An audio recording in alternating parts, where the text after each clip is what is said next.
ಶ್ವೇತಾ ಗೌಡ ವಿರುದ್ಧ ಮತ್ತೊಂದು ಕೇಸ್. ಶಿವಮೊಗ್ಗ ಮೂಲದ ಉದ್ಯಮಿಯಿಂದ ದೂರು ಕೊಟ್ಟಿದ್ದಾರೆ. ಶ್ವೇತಾ ಗೌಡ ವಿರುದ್ಧ ಕಮರ್ಷಿಯಲ್ ಸ್ಟ್ರೀಟ್ ಠಾಣೆಯಲ್ಲಿ ದೂರು ದಾಖಲಾಗಿದೆ. ಶಿವಮೊಗ್ಗದ ಪ್ರಗತಿ ಜ್ಯುವೆಲ್ಲರಿ ಮಾಲೀಕನಿಗೂ ಮೋಸ ಮಾಡಿದ್ದರ ಬಗ್ಗೆ ಈಗ ಮಾಹಿತಿ ಲಭ್ಯ ಆಗಿದೆ. 20 ಲಕ್ಷಕ್ಕೂ ಅಧಿಕ ಮೌಲ್ಯದ ಚಿನ್ನವನ್ನ ಪಡೆದು ವಂಚನೆ ಮಾಡಿದ್ದಾರೆ ಅನ್ನುವ ಆರೋಪವನ್ನು ಮಾಡಿದ್ದಾರೆ. ಬಾಲರಾಜ್ ಸೇಠ್ನಿಂದ ಶ್ವೇತಾ ವಿರುದ್ಧ ದೂರು ದಾಖಲಾಗಿದೆ. ಶಿವಮೊಗ್ಗದ ಪ್ರಗತಿ ಜ್ಯುವೆಲ್ಲರಿ ಮಾಲೀಕನಿಗೂ ಕೂಡ ಮೋಸ ಮಾಡಿದ್ದಾರೆ. ನೋಡಿ, ಬಾಲರಾಜ್ ಸೇಠ್ ಅಂತೇಳಿ ಈತನಿಗೂ ಕೂಡ ಮೋಸ ಮಾಡಿದ್ದಾರೆ ಅಂತೇಳಿ ದೂರು ಕೊಟ್ಟಿದ್ದಾರೆ. ಶ್ವೇತಾ ಗೌಡ ವಿರುದ್ಧ ಮತ್ತೊಂದು ಪ್ರಕರಣ ದಾಖಲಾಗಿದೆ. ಶಿವಮೊಗ್ಗದ ಪ್ರಗತಿ ಜ್ಯುವೆಲ್ಲರಿ ಮಾಲೀಕ ಬಾಲರಾಜ್ ಸೇಠ್ ಈತನಿಗೂ ಕೂಡ ಮೋಸ ಮಾಡಿದ್ದಾಳೆ. ಈ ವಂಚಕಿ ಶ್ವೇತಾ ಅನ್ನೋದು 20 ಲಕ್ಷಕ್ಕೂ ಅಧಿಕ ಮೌಲ್ಯದ ಚಿನ್ನವನ್ನ ಪಡೆದು ವಂಚನೆ ಮಾಡಿದ್ದಾರೆ ಅಂತ ಹೇಳಿ ದೂರು ಕೊಟ್ಟಿದ್ದಾರೆ ಬಾಲರಾಜ್ ಸೇಠ್.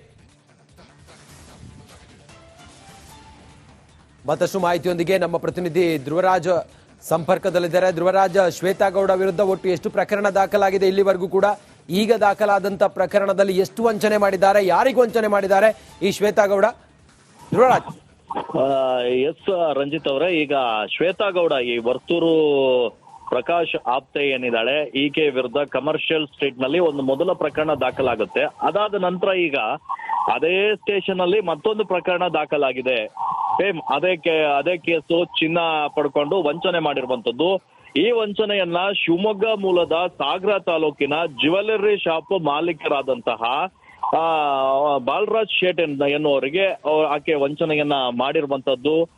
ಸಂಜಯ್ ಬಾಪ್ನ ಏನಿದ್ದಾರೆ, ಮೊದಲ ಕೇಸ್ನ ವಿಕ್ಟಿಮ್, ಅವರು ಸಂತ್ರಸ್ತೆ ಏನಿದ್ದಾರೆ, ಆ ಸಂಜಯ್ ಬಾಪ್ನ ಅವರ ಹೆಸರು ಹೇಳ್ಕೊಂಡು ಈಗ ಸದ್ಯ ಈ ಶ್ವೇತಾ ಮೋಸ ಮಾಡಿರೋದು ಗೊತ್ತಾಗಿರುವಂತದ್ದು. ಸಂಜಯ್ ಬಾಪ್ನ ಜೊತೆ ನಾನು ಕೋಟಿ ವ್ಯವಹಾರ ಮಾಡ್ತೀನಿ, ಆಂಟಿಕ್ ಜ್ಯುವೆಲರಿಗಳನ್ನ ಅವ್ರ ಬಳಿ ಖರೀದಿ ಮಾಡ್ತೀನಿ, ವಜ್ರ ವ್ಯಾಪಾರವನ್ನ ಕೂಡ ಮಾಡ್ತೀನಿ ಅಂತ ವಂಚನೆಯ ಕಥೆಯನ್ನ ಕಟ್ತಾಳೆ. ಅಲ್ಲದೆ ನನಗೆ ಸುಮಾರು 250 ಗ್ರಾಮ್ ತೂಕದ ಆಂಟಿಕ್ ಚಿನ್ನವನ್ನ ಮಾಡ್ಕೊಡಿ ನೀವು ಅಂತ ಅವ್ರ ಹತ್ರ ಕೇಳ್ತಾಳೆ. ಬಾಲರಾಜ್ನನ್ನ ಅವಳು ಈ ತರ ಕತೆ ಕಟ್ಟಿ UB-ಸಿಟಿಯ ಕಾಫಿ ಡೇಯಲ್ಲಿ ಕೂಡ ಭೇಟಿಯನ್ನ ಆಗ್ತಾಳೆ. ಅಲ್ಲಿ ಆಕೆ ಬಾಲರಾಜ್ ಬಳಿ ಚಿನ್ನವನ್ನ ಆಕೆ ಪಡೆದುಕೊಂಡ ನಂತರ 1-2 ಚೆಕ್ ಅನ್ನ ಕೂಡ ಕೊಡ್ತಾಳೆ. ತಗೊಳ್ಳಿ, ನಿಮಗೆ 5 ಲಕ್ಷದ ಒಂದು ಚೆಕ್ ಕೊಡ್ತೀನಿ, 6 ಲಕ್ಷದ ಒಂದು ಚೆಕ್ ಕೊಡ್ತೀನಿ, ಇನ್ನು ಉಳಿದಿದ್ದು 75,000 ಉಳಿಯುತ್ತೆ. ಒಟ್ಟು 11,75,000 ಆಗಿರುತ್ತೆ. ಅದಕ್ಕೆ RTGS ಮಾಡ್ತೀನಿ ಅಂತ ಹೇಳ್ತಾಳೆ. ಆದ್ರೆ ಇವ್ರು ಮನೆಗೆ ಹೋಗಿ ಹಣ RTGS ಮಾಡಿಸಿದಾಗೆ ಹೇಳ್ಬಿಡ್ತಾಳಲ್ಲ ಶ್ವೇತಾ, ಅವಳು ಮೊಬೈಲ್ ಇದಕ್ಕಿದ್ದಂಗೆ ಸ್ವಿಚ್ ಆಫ್ ಆಗಿ ಹೋಗುತ್ತೆ. ಆಮೇಲೆ ಆಯ್ತು, ಇವಳು ಚೆಕ್ ಕೊಟ್ಟಿದ್ದಾಳಲ್ಲ ನೋಡೋಣ ಅಂತ ಹೋಗಿ ಬ್ಯಾಂಕಲ್ಲಿ ಹಾಕಿದ್ರೆ ಚೆಕ್ ಬೌನ್ಸ್ ಆಗುತ್ತೆ. ಆಕೆ ಅಕೌಂಟ್ ಅಲ್ಲಿ ಕಾಸು ಇರಲ್ಲ, ಏನು ಇರಲ್ಲ. ಅವಳನ್ನ ಸಂಪರ್ಕ ಮಾಡಕ್ಕೆ ಯತ್ನವನ್ನ ಕೂಡ ಮಾಡ್ತಾರೆ. ಅಷ್ಟರೊಳಗೆ ಕಮರ್ಷಿಯಲ್ ಸ್ಟ್ರೀಟ್ ಪೊಲೀಸರು ಈ ಮೊದಲ ಪ್ರಕರಣದಲ್ಲಿ ಸಂಜಯ್ ಬಾಬು ಅವರಿಗೆ ವಂಚನೆ ಮಾಡಿದ ಪ್ರಕರಣದಲ್ಲಿ ಆಕೆಯನ್ನ ಬಂಧನ ಮಾಡ್ತಾರೆ. ಅದು ಗೊತ್ತಾದ ನಂತರ ಈ ಬಾಲರಾಜ್ ಶೇಟ್ ಅವರು ಈಕೆಯ ವಿರುದ್ಧ ಈಗ ಬಂದು ದೂರನ್ನ ಕೂಡ ನೀಡಿದ್ದಾರೆ.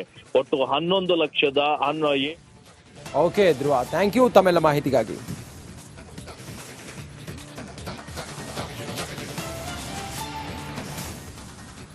ನಿಮ್ಮೂರಿನ ಹವಾಮಾನ ಇವತ್ತು ಹೇಗಿದೆ ಅಂತ ತಿಳ್ಕೋಬೇಕಾ? Samsung Galaxy S24 Ultra provided by Galaxy AI ನಿಮಗೆ ನೀಡ್ತಾ ಇದೆ ನಿಮ್ಮೂರಿನ ವೆದರ್ ರಿಪೋರ್ಟ್ ಹೇಗಿದೆ ಅಂತ.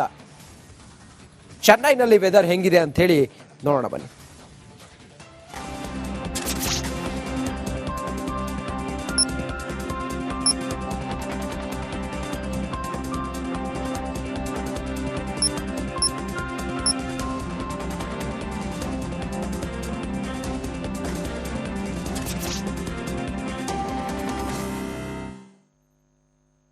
ಶ್ವೇತಾ ಗೌಡ ವಿರುದ್ಧ ಮತ್ತೊಂದು ಕೇಸ್.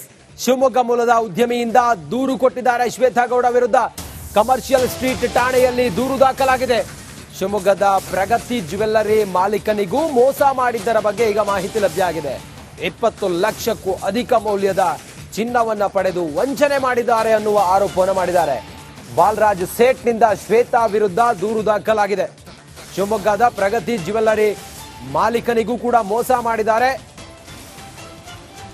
ನೋಡಿ, ಬಾಲರಾಜ್ ಸೇಠ್ ಅಂತೇಳಿ ಈತನಿಗೂ ಕೂಡ ಮೋಸ ಮಾಡಿದ್ದಾರೆ ಅಂತೇಳಿ ದೂರು ಕೊಟ್ಟಿದ್ದಾರೆ. ಶ್ವೇತಾ ಗೌಡ ವಿರುದ್ಧ ಮತ್ತೊಂದು ಪ್ರಕರಣ ದಾಖಲಾಗಿದೆ.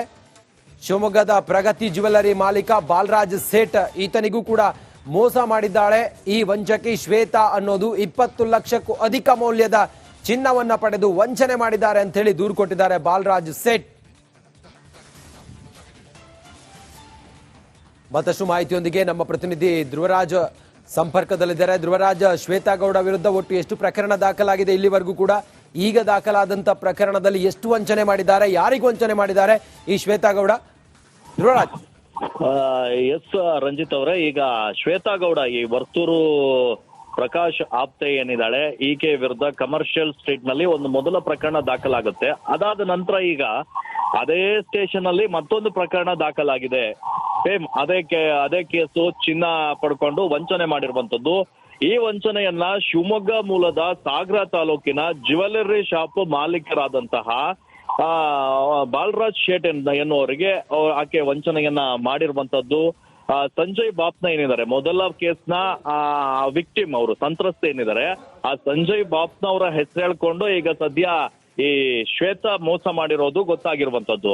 ಸಂಜಯ್ ಬಾಪ್ನ ಜೊತೆ ನಾನು ಕೋಟಿ ವ್ಯವಹಾರ ಮಾಡ್ತೀನಿ, ಆಂಟಿಕ್ ಜ್ಯುವೆಲರಿಗಳನ್ನ ಅವ್ರ ಬಳಿ ಖರೀದಿ ಮಾಡ್ತೀನಿ, ವಜ್ರ ವ್ಯಾಪಾರವನ್ನ ಕೂಡ ಮಾಡ್ತೀನಿ ಅಂತ ವಂಚನೆಯ ಕಥೆಯನ್ನ ಕಟ್ತಾಳೆ. ಅಲ್ಲದೆ ನನಗೆ ಸುಮಾರು 250 ಗ್ರಾಮ್ ತೂಕದ ಆ ಆಂಟಿಕ್ ಚಿನ್ನವನ್ನ ಮಾಡ್ಕೊಡಿ ನೀವು ಅಂತ ಅವ್ರ ಹತ್ರ ಕೇಳ್ತಾಳೆ. ಬಾಲರಾಜ್ ಅವಳು ಈ ತರ ಕತೆ ಕಟ್ಟಿ UB ಸಿಟಿಯ ಕಾಫಿ ಡೇಯಲ್ಲಿ ಕೂಡ ಭೇಟಿಯನ್ನ ಆಗ್ತಾಳೆ. ಅಲ್ಲಿ ಆಕೆ ಬಾಲರಾಜ್ ಬಳಿ ಚಿನ್ನವನ್ನ ಆಕೆ ಪಡೆದುಕೊಂಡ ನಂತರ 2 ಚೆಕ್ ಅನ್ನ ಕೂಡ ಕೊಡ್ತಾಳೆ. ತಗೊಳ್ಳಿ, ನಿಮಗೆ 5 ಲಕ್ಷದ ಒಂದು ಚೆಕ್ ಕೊಡ್ತೀನಿ, 6 ಲಕ್ಷದ ಒಂದು ಚೆಕ್ ಕೊಡ್ತೀನಿ, ಇನ್ನು ಉಳಿದಿದ್ದು 75,000 ಉಳಿಯುತ್ತೆ. ಒಟ್ಟು 11,75,000 ಆಗಿರುತ್ತೆ. ಅದಕ್ಕೆ RTGS ಮಾಡ್ತೀನಿ ಅಂತ ಹೇಳ್ತಾಳೆ. ಆದ್ರೆ ಇವ್ರು ಮನೆಗೆ ಹೋಗಿ ಹಣ RTGS ಮಾಡಿಸಿದಾಗೆ ಹೇಳ್ಬಿಡ್ತಾಳಲ್ಲ ಶ್ವೇತಾ, ಅವಳು ಮೊಬೈಲ್ ಇದಕ್ಕಿದ್ದಂಗೆ ಸ್ವಿಚ್ ಆಫ್ ಆಗಿ ಹೋಗುತ್ತೆ. ಆಮೇಲೆ ಆಯ್ತು, ಇವಳು ಚೆಕ್ ಕೊಟ್ಟಿದ್ದಾಳಲ್ಲ ನೋಡೋಣ ಅಂತ ಹೋಗಿ ಬ್ಯಾಂಕಲ್ಲಿ ಹಾಕಿದ್ರೆ ಚೆಕ್ ಬೌನ್ಸ್ ಆಗುತ್ತೆ. ಆಕೆ ಅಕೌಂಟ್ ಅಲ್ಲಿ ಕಾಸು ಇರಲ್ಲ, ಏನು ಇರಲ್ಲ. ಅವಳನ್ನ ಸಂಪರ್ಕ ಮಾಡಕ್ಕೆ ಯತ್ನವನ್ನ ಕೂಡ ಮಾಡ್ತಾರೆ. ಅಷ್ಟರೊಳಗೆ ಕಮರ್ಷಿಯಲ್ ಸ್ಟ್ರೀಟ್ ಪೊಲೀಸರು ಈ ಮೊದಲ ಪ್ರಕರಣದಲ್ಲಿ ಸಂಜಯ್ ಬಾಪ್ನ ಅವರಿಗೆ ವಂಚನೆ ಮಾಡಿದ ಪ್ರಕರಣದಲ್ಲಿ ಆಕೆಯನ್ನ ಬಂಧನ ಮಾಡ್ತಾರೆ. ಅದು ಗೊತ್ತಾದ ನಂತರ ಈ ಬಾಲರಾಜ್ ಶೇಟ್ ಅವರು ಈಕೆಯ ವಿರುದ್ಧ ಈಗ ಬಂದು ದೂರನ್ನ ಕೂಡ ನೀಡಿದ್ದಾರೆ. ಒಟ್ಟು 11 ಲಕ್ಷದ ಓಕೆ ಧ್ರುವ, ಥ್ಯಾಂಕ್ ಯು ತಮ್ಮೆಲ್ಲ ಮಾಹಿತಿಗಾಗಿ.